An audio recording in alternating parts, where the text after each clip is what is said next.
when I say right up front, man, I appreciate you stopping in today. We've been with Expeditors for 15 years. Just leave some literature.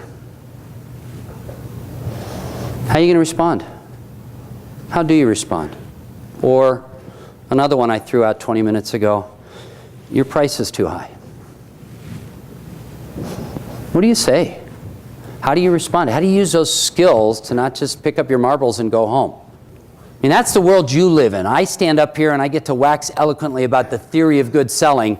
The truth of the matter is, you're in offices where you're hearing those types of things every single day. Would you turn to the other folks at your table and just share, how would you respond when you hear, we've been with Expeditors for 15 years, everything's fine?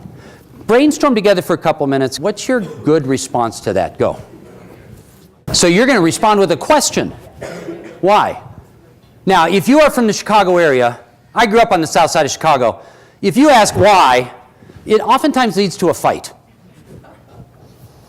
But you might not ask the why question. Can you share with me? Explain to me. It's still the why question, though, isn't it? Yeah. What were you going to say, ma'am? What's working for you? What's working for you in your relationship? The interesting thing is, different question, but it is still the skill of questioning. Your instinct to respond with a good question, once again, is the right instinct.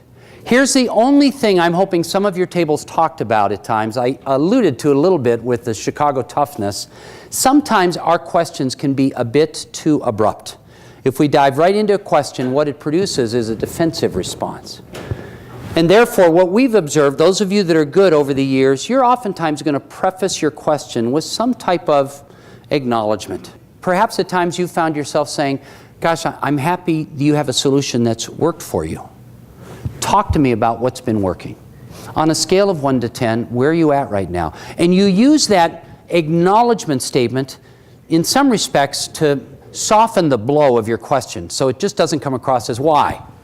Handling objections well is a vital skill for frontline salespeople to have. And the best salespeople we work with, they handle objections not by defeating the objections, not by overcoming the objections, not by winning the argument. They handle the objection well by acknowledging that's a legitimate concern and learning more about it.